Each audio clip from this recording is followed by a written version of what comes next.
विराजमान है, उन सबको मेरा जय भीम, जय भारत, जय गुरु रविदास।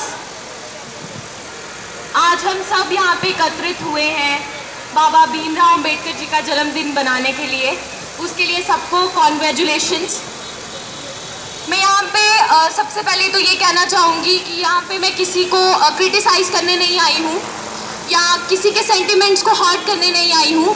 मैं सिर्फ अपनी बात रखने आई हूँ जो मुझे लगता है कि हमारी सोसाइटी को डेवलप करने के लिए बहुत ज़्यादा इम्पॉर्टेंट है। पहली बात जो है, I've seen people, मैंने लोगों को देखा है, इवन मैंने सत्संग में देखा है कि हम एक दूसरे को क्रिटिसाइज़ करते हैं लाइक हमारा जो एक कम्युनिटी का पार्ट है, they have allied with the execution of reservation, वो हायर पोजीशंस पे पहुंच चुके हैं और they have joined the main streams. अब वो मंदिर नहीं आते या वो गुरु रविदास जी के जन्मदिन पे नहीं आते या अंबेडकर जयंती पे उनकी प्रेजेंस हमको देखने को नहीं मिलती। वो क्यों नहीं मिलती है मैं ये चीज़ बताना चाहूँगी। स्टॉप क्रिटिसाइजिंग देम और फोकस कीजिए कि वो कमी क्यों दिख रही है। Because of lack of awareness, हमारे लोगों को पता ही नहीं है। We are throwing castles in the air, हवा में तीर मार रहे हैं हम लोग।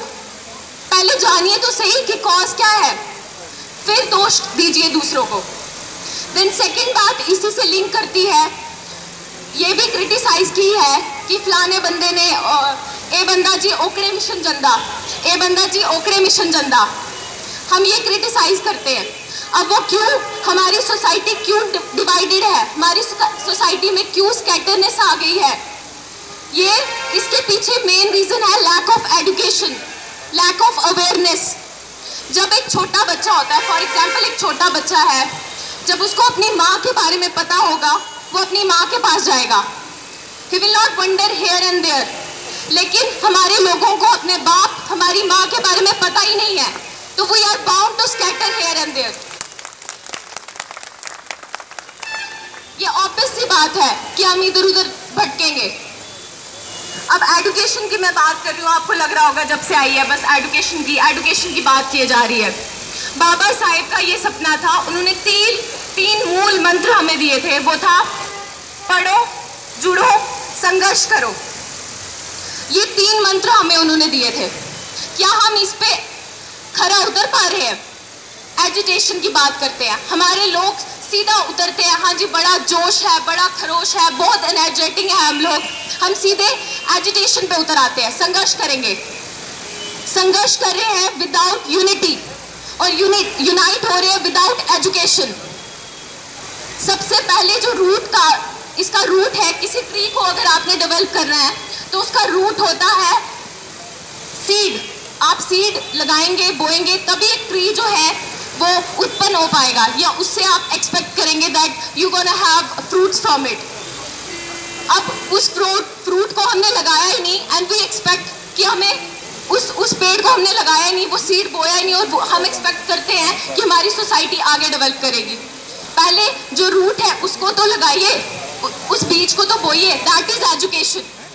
And education is not about कि आपको पढ़ना है, लिखना है, हाँ जी जो सिलेबस में है टॉपिक्स पढ़े and just cram the things और नौकरी लेनी है, ये नहीं है। बाबा साहब ने कहा था कि the cultivation of mind is the ultimate aim of human existence.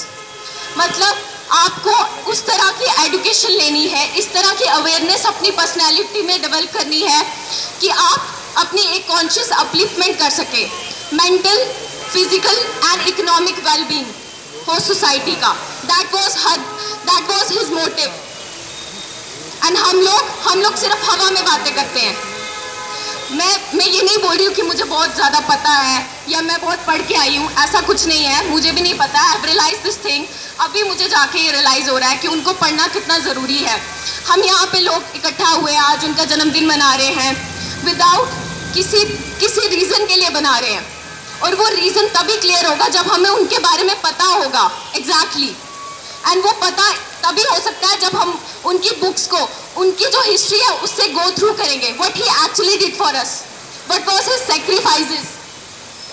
And मैं प्रॉमिस कर रही हूँ यहाँ पे आप लोगों को, मैंने ये चीज़ रियलाइज़ किया और मैं ये खुद से एक ओथ ले रही हूँ कि I am gonna read him, I am gonna read what he did actually for us. और मैं चाहती हूँ कि यहाँ पे जितने भी लोग बैठे हैं, जितने भी स्पेशली यूथ जनरेशन यहाँ पे जो बैठी है, मैं उससे ये प्रॉमिस लेना चाहती हूँ कि आप लोग प्रॉमिस कीजिए कि आप उन्हें पढ़ेंगे, then you will apply his principles and his philosophy in life। अब मैं यहाँ पे बोलती जा रही हूँ, लोग यहाँ पे कुछ लोग ये भी सोच रहे होंगे कि ये लड़की बड़ी इंग्लिश बोल रही है, बड़ी अंग्रेजी मारा दी है कुड़ी। पर मैं ये चीज़ यहाँ पे क्लियर कर दूँ कि जो आज की एजुकेशन है, अगर आपको इंफॉर्मेटिव बनना है, आपको एक प्रॉपर एजुकेशन लेनी है, तो you have to be well acquainted with English language and plus computer science। यहाँ पे जो भी पेरेंट्स बैठे हैं, मैं उनको बोलना चाहूँगी कि आपका बच्चा जो भी सब्जेक्ट ले, कोई भी फील्ड में जाए, डजेंट मैटर, वो उसकी मर्जी है, पर आप ये चीज़ फोकस पे रखिए कि बच्चे को इंग्लिश प्लस कंप्यूटर साइंस उसके साथ पूरी उम्र चलेगी। क्योंकि अगर उसको कोई नॉलेज गेन करना है, इवन अगर आप गूगल पे कोई चीज़ सर्च करते हैं तो वो इंग्लिश में आएगी। And you have to be well acquainted with this. English is not a knowledge in itself. It's a medium to learn. It's a medium to gain knowledge. And बाबा साहिब का सपना तभी पूरा हो सकता है जब हम लोग एजुकेटेड होंगे। मेन रूट ही वही है। Then it comes to unity or then it comes to agitation. Thank you. जय भीम, जय भारत। ਜਿਹੜੀਆਂ ਗੱਲਾਂ इस बच्चे आसे की सुनाइया वो गल्लां जेह्ड़े साढ़े पढ़े लिखे दा समाज उन्हें सुनानी चाहिए। चलो बड़ी सारी गल्लां मैं रिक्वेस्ट करगा नाभा सभा के प्रधान श्री रतन लाल जी वो अपना साहब पर अपनी रोशनी पान।